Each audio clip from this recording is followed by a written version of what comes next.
guys. Can you hear me okay? Okay, awesome. First of all, thanks so much to the 7 and 7 team for having me.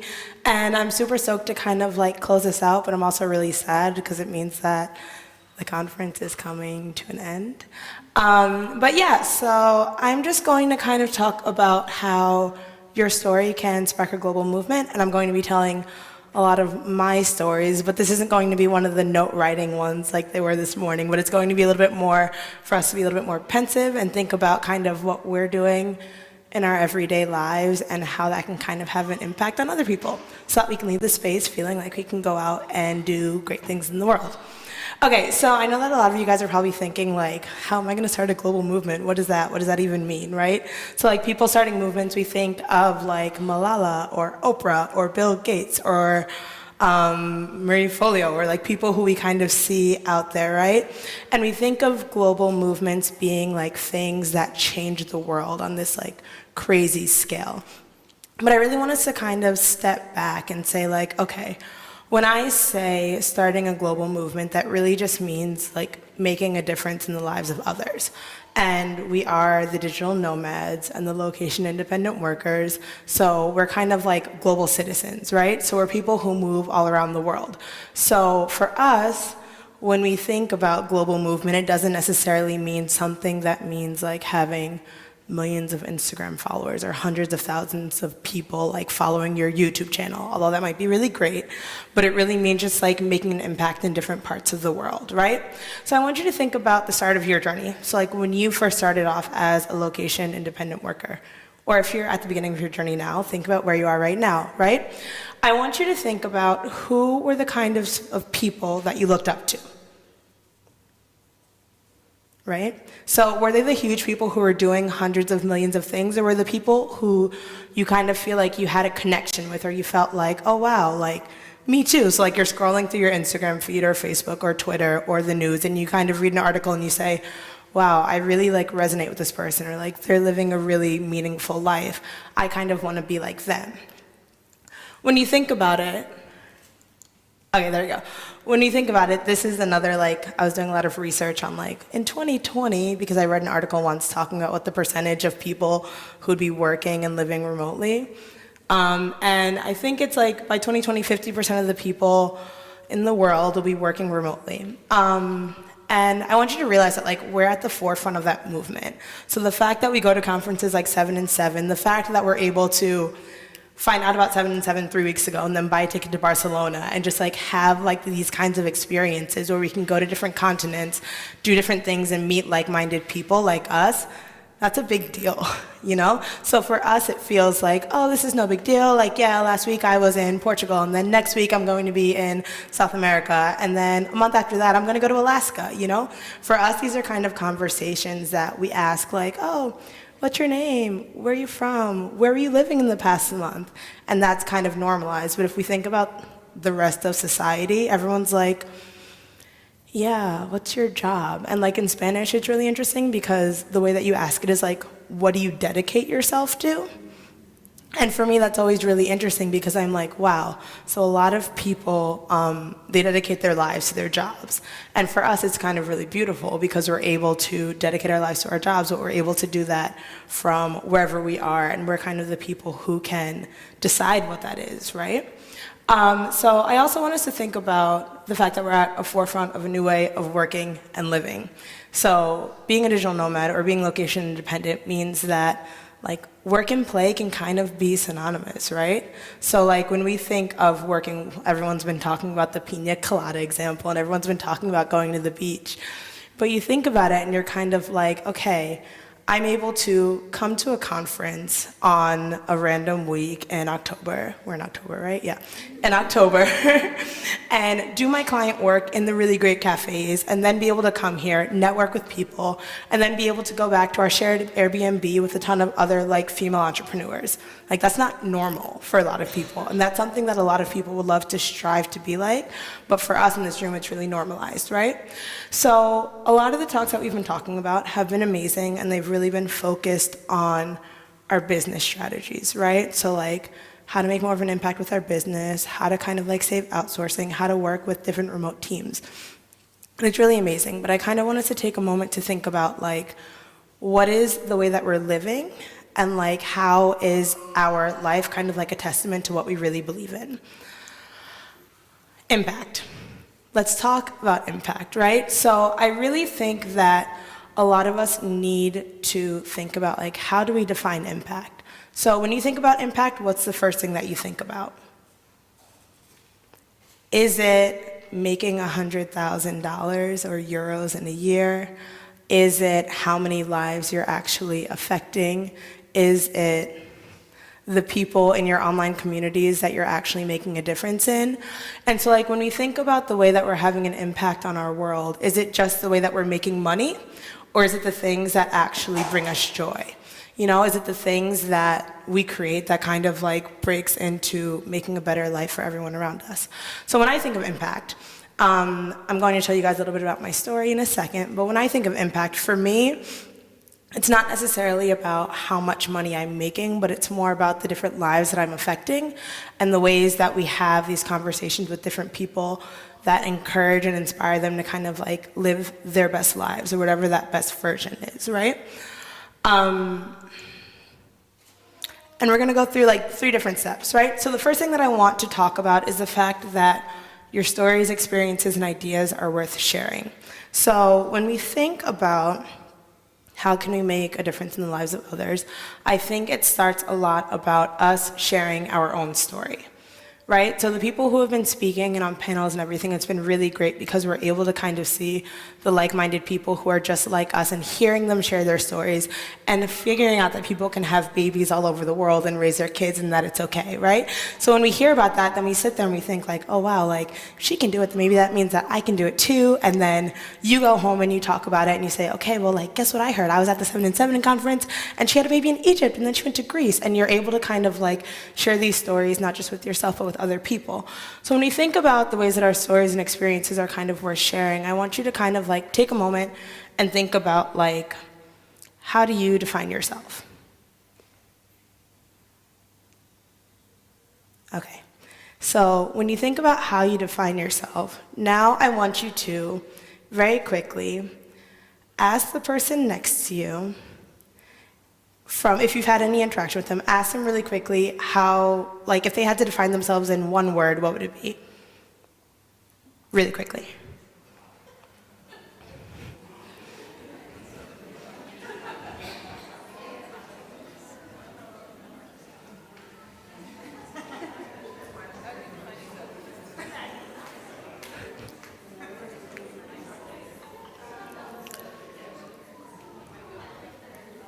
Okay, we're gonna bring it back. We're gonna bring it back. We're gonna bring it back.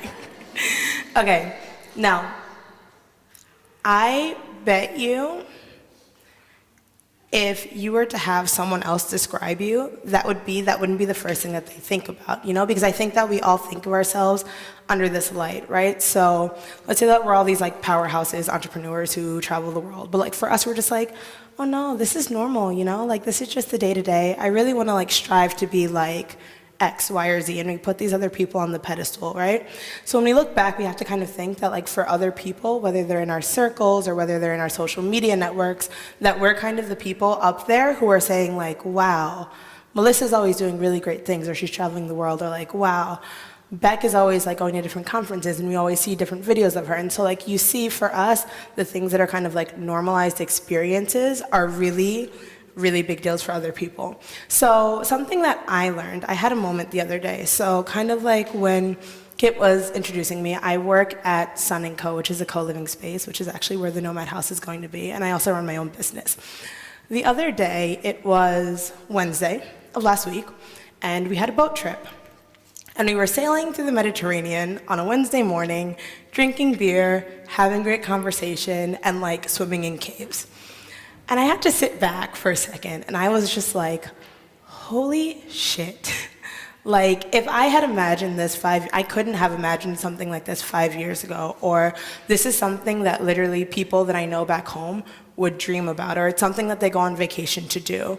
And I think that when we have these amazing experiences, they're so normalized for us, And we're just kind of like, oh yeah, like, I have a great job. It was a Wednesday, we went swimming. But I had to like go back and kind of like zoom out for a little bit and say, this is something that's really amazing.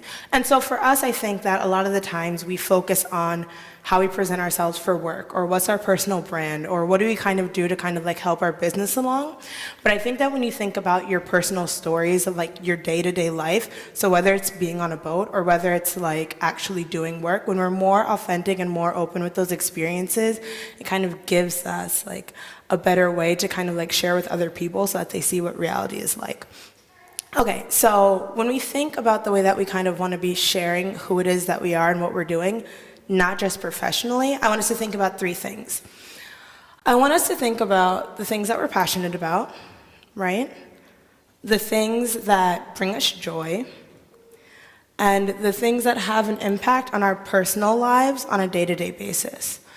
And when you think about those things, and we think about that little like middle of the Venn diagram that's really hard to get to, when we think about those things, I think that that's where we have to kind of start figuring out, okay, this is how I can really make an impact on other people and not have it be something that feels like work. And I'm gonna tell you guys a little bit about my story. So 3 years ago, I moved to Spain. And I lived in Spain 5 years ago, and then I moved back to the States, and then I was working in communications and marketing, and it was great because I was making tons of money, and like I had the picture perfect life, and it was awesome. But I was feeling really tired, and it was probably a similar story that most of us had, and I said, okay, I need to make a change. So I thought about, okay, where am I happiest in the world, or what am I happiest doing? And I realized for me that that was living in Spain. So I said, okay, I'm gonna go back. I made my plan, and I decided to make the move. And then, because if you haven't noticed, I am a woman of color, I decided to look up, being a black woman in Spain. All of the stories that I found were super negative, and it was like, everyone thinks I'm a prostitute, Spain is really racist, everyone stares at me. And that's fine, because those might be isolated experiences, but I was like, man, like, I lived in Spain, I had a great time, I really loved everyone, like, what's going on? Why are these the only stories that are coming up on Google? So, what did I do? I created Las Marinas de España, right? So I created this place or this hub for women of color to kind of share their stories living abroad, because it's kind of a narrative that we don't necessarily see in the world that often. And I think more than anything in the past couple of years, we've kind of seen black travel be on the up and up. It's still not like where it is, but like if you were to Google people who travel abroad, black people and black women are probably like on the 7th, 9th, 45th page of Google. And so I was kind of like, wow, the people who are in my communities and my circles, this is something that's really relevant. So I decided to create this website, and it started off kind of being like telling more inclusive stories of people who live abroad. Over the years, what happened? I started it in October of 2014, and it has grown to reach every single country in the world. It's grown to reach hundreds of thousands of people, and it's grown to kind of be a resource for anyone who kind of really wants to move abroad and immerse themselves culturally. So this kind of then turned into creating events and creating retreats and kind of really having a strong community. And it started off with me being like, hey, I might have a perspective that's a little bit different than other people that are already out there. I'm going to put myself out there, and I'm going to create something. And when I started it, I didn't think that that's what it was going to turn into, right? So I didn't think that this was going to be something that changed my life completely over 3 years. I didn't think that it was going to lead to TED Talks and coming to conferences and meeting amazing people. But I realized over time that I was like, wow, there really is a power in being able to just like stop, share your story, and inspire others to share their stories as well. So I think that for me, something that's really important about LMDES is that it's not just my story, because like my story is really great, but I'm only one person and I only have one perspective. But what we really focus on is being able to empower other people to share their stories as well, so that it's kind of like this continuous circle of being like, okay, I just don't want to hear about me, but I want to hear about you and you as well. And then of course, their circles or like their immediate networks are saying, oh wow, I didn't know that you were just doing this really amazing thing in Spain. I had no idea. So the second thing that we're going to kind of talk about is authenticity.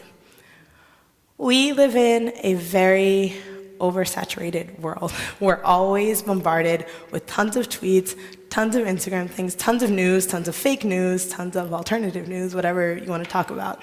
And I think that now more than ever, it's really interesting to think about what we consume and why we consume the things that we do. So I'm going to have you think for another second, and I want you to think about, who do you feel more connected to, right? So do you feel connected to the huge brands that are always trying to sell or market you things? Or do you feel more connected to the people that you actually feel like you have some type of connection with? Cool.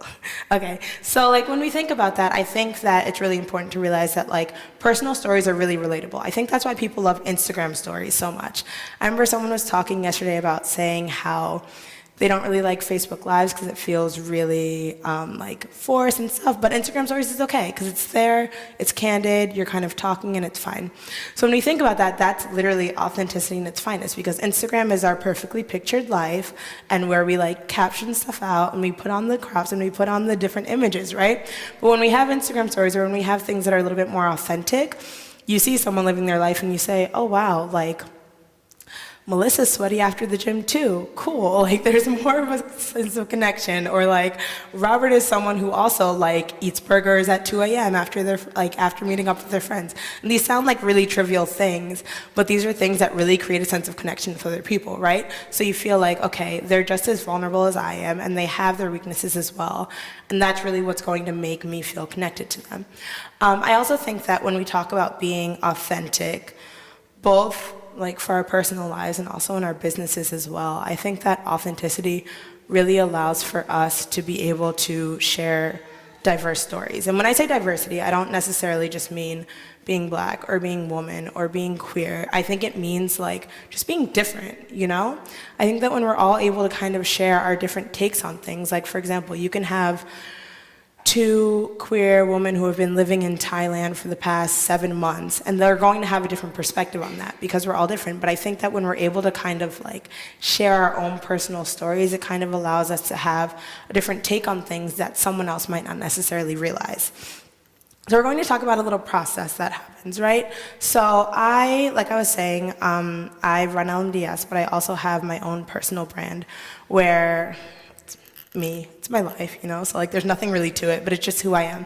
And I found that over the years, people really come to me to find out stuff about like productivity, being happy, which sounds really simple, but productivity, being happy, living your best life, and just like feeling at peace. So about 1.5 years ago, I decided that I was going to become a lot more open and vulnerable with the people who follow me on the interwebs, we'll say. 1.5 years ago, I lost all of my hair. I lost all of my hair to alopecia. I was 25. I am 25. I'm really young. But I was 25. I lost all of my hair, and it was kind of a pivotal moment in my life because I didn't know what was happening, and I was like, oh my God, am I dying? What's going on? And so I found that like I was like, shit, this is a really big life change. How am I going to kind of share this with people in like a meaningful way? And then of course you have the people who you see every day, so I was like, cool, like I have to explain it to you, then I have to explain it to you as well, and you as well, and I was getting really tired. So I was like, okay, this is a really vulnerable like moment for me in my life, but how am I going to kind of like share this in a way that matters? And so I decided, okay, I'm just going to be authentic. I'm going to be who I am, and I'm going to say, okay, I'm just going to share what happened. And it was really interesting because I like drafted the Facebook post, like wrote the Instagram post, shared the first photo of me without my hair, and then I was like, cool, publish. And then I was like, shit, I'm gonna go away because like I don't really want to like hear what people have to say. I don't really want to know the responses. For me, it was amazing because I ended up getting tons of messages and tons of people being like, oh my gosh, thank you so much for sharing. I'm actually struggling with this too. So this is something that I thought was a really isolated event that I'd never heard about before it happened to me. And it was just something that no one talks about because, of course, people don't want to be vulnerable, but people don't want to be like, yeah, I'm like 20-something, I'm losing my hair. Like, yeah, I've had this experience happen to me, but like, I don't want to talk about it because I want to seem like I have my shit together all of the time.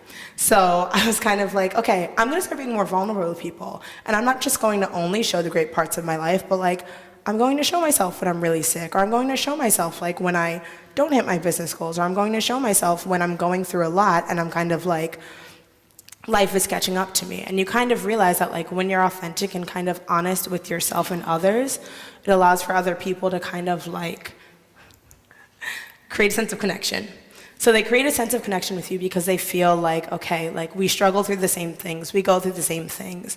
And then once you have that connection, then it creates a sense of trust where they're like, now they just don't go to you to kind of like look at you from like putting you on a pedestal kind of thing, but they're like, okay, wow, like I can actually trust you and I trust the things that you say and like I see you more as a peer, even though we might not necessarily know each other.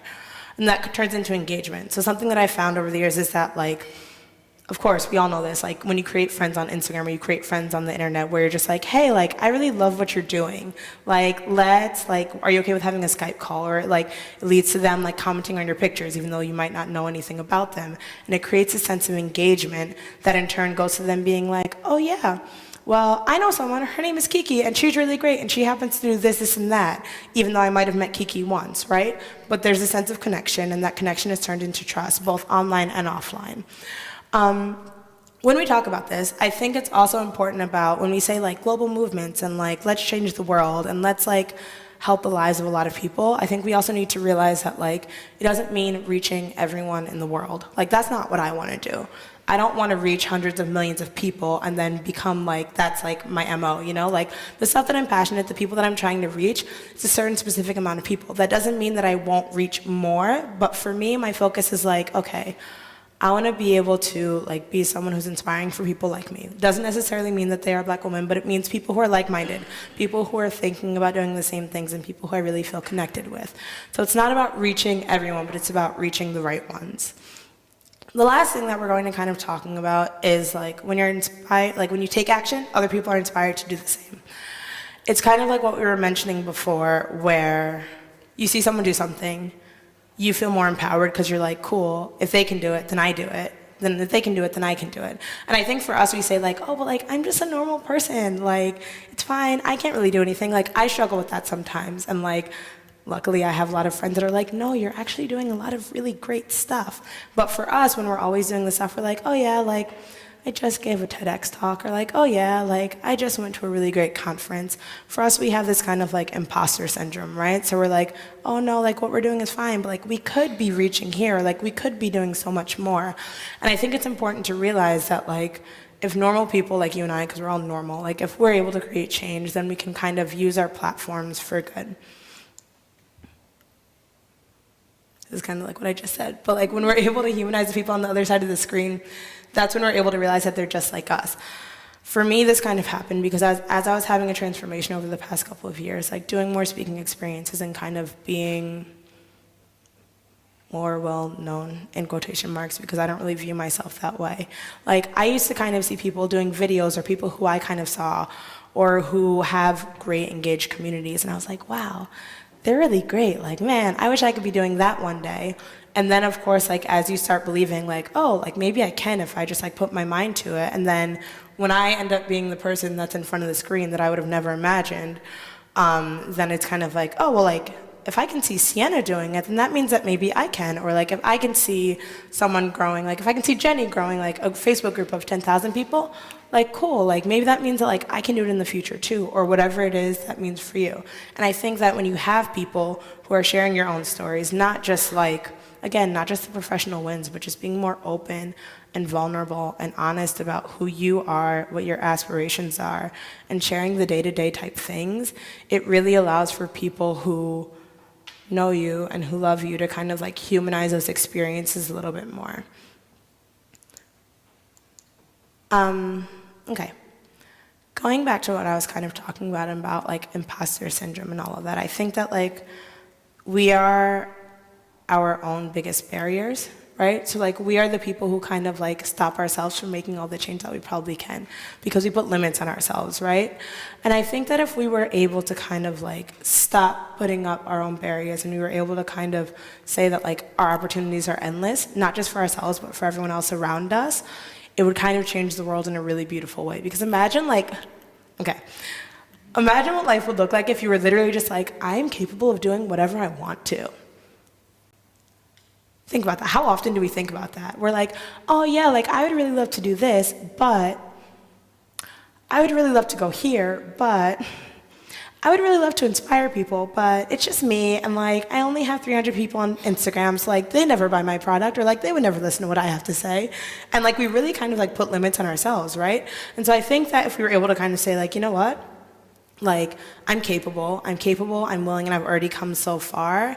I'm going to be a little bit more authentic, and I'm going to be a little bit more open, and I'm going to be more open both about like the highs and lows of where I am right now. Then it kind of allows for so many people to say, you know what, like if you can do it, I can too. So that's all we've got for today. I hope that you guys feel good and ready to like start sharing your stories a little bit more and like believing in yourselves. And then Kit's gonna come up and ask me some questions. And if you guys ever want to reach out, there it is. But I've already spoken to like most of you, so it's okay. We're fine. Cool. Give her a huge round of applause. Thank you so much, Sienna. That was amazing. Thanks. Honestly, I don't even have a question except to say that you are just so awesome. Oh, and thank you so much for being the final speaker of 7 and 7. That was so inspiring. I really think that that's like part of what I've learned from all of you here at 7 and 7 is just like to talk about your story, and it can really have an impact on someone else. So I'm going to open it up to questions now, you guys. Anyone else feeling just super inspired? Yeah. Martina, and then over here. How do you deal with that voice in the back of your head that says, no one cares about me, no one cares what I've got to say? Okay, so this is a really good question. I used to think the same, and it's really funny because, okay, anecdote. Back in 2013, I didn't really view myself as a writer. Back in 2013, I decided, okay, I'm gonna submit something to Elite Daily. Elite Daily was like on and popping back then. It was a really big website. And the first thing that I ever submitted ended up going viral. And I was like, this is really terrifying. Okay, cool. But like, I didn't think that anyone was gonna wanna hear what I had to say. I was like, I'm just gonna submit this because whatever. And I realized like, wow, it was a really vulnerable piece. It was about like love and breakup, whatever. But like when you do that, you're just kind of like, when you throw yourself out there, the more that you do it, you're just kind of like, wow, my words matter. And it doesn't mean that like everything you do has to go viral or has to reach hundreds of thousands of people. But for me, it's more meaningful to be like, hey, I did something, and like one person, this affected one other person, you know? Because I think we consider like success, or we consider like having an impact, meaning like we have to be reaching like tens of thousands of people to like do it, or like we have to have over 10K on Instagram, or we have to have 20,000 people reading our blog. But that's not it. Like it's really like having an impact means that like you affect the life of one other person, and like you affecting that life of one other person means that you're already like making baby steps to making the world a better place in whatever way that means to you. Does that help? Yeah. That was a good answer. Cool. Marisa had one, and then. So I'm kind of trying to break over that barrier of sharing myself, because I've more been a consultant, and not that I don't like to talk, obviously I do, but that you hear the authenticity and vulnerability thing, and you see a lot of people doing it, and it doesn't look like that anymore. So what did you do? Did you create boundaries for yourself and say, okay, I'll talk about up to here, and then not beyond this point? Or how did you get started, or just jump off the cliff with the Elite thing? Yeah, for sure. I think that it's a good question. I think that for me, when I say like vulnerability and authenticity, it just means like sharing more. Like, of course, personal parts of my life stay personal because we all need that. But I think it just means like being a little bit more candid, or like not feeling like you have to structure your voice in a way because this person writes like this, and that means that it's successful. Or this person has a blog and they touch on these like different topics, and then like that's what success means to them. So we try and kind of like craft or shape ourselves to try and be like other people. But I think that when I say being vulnerable and authentic, it means like you have a voice, and like that voice is fine and that voice is valid. So don't try and kind of like change or shift that, or shift your opinion or your views to kind of like fit in the box of what you think will be successful, because like at the end of the day, there are billions of people in the world, and like there's going to be people who resonate with you out there. It's just being authentic with yourself and like kind of being real with yourself, and then when you do it, they'll come little by little, and then, yeah. Awesome. Next question over there, Natasha. Yeah. I'm full of questions today. So we're living now in a world where everybody has access to a microphone online, right? And so everybody has a voice and everybody has a lot to say. And for me, I often deal with there being a lot of noise Like a lot of people, like me, my story, let me tell you what I had for breakfast, and look, you know? Yeah. And the things that really, that cut through that noise and that I connect with are ones that have the link between story and what you were talking about, impact, really clearly visible. How do you make sure that the impact you want to make is consistently present in the stories you're telling and the things you're choosing to share? Because my stories are never about me. Okay, that sounds really contradictory, but like a lot of the times, and I think the platform that I use most is Instagram because I'm very visual and I am really long-winded as well. So like whenever, I'm not someone who's like, yeah, on the beach in Thailand, cool. I'm someone where like, yeah, imagine what life could look like if you were able to live and work from wherever you are. Like, what is your dream, or what is your hope, or what is your goal? And so I kind of take experiences that I have myself, whether they're like the easygoing, chill experiences or the hard ones, and I'm like, hey, this is what's happening in my life. Like, how do you relate? Or like, what does this look like in your life? And for me, it's always just trying to like create the back and forth of being like, cool, yeah, people might be interested in what you have to say, but also they're interested in what you have to say because it relates to them. So I always try and like pull in a question, or I always try and like flip it back to being like, this matters more for you. Awesome. All right, guys. Cool. I think we're going to let Sienna get back to sitting with the rest of you. Thank you so much, thank Sienna. you. It was a beautiful Thanks, talk. Give her a guys. huge round of applause, guys.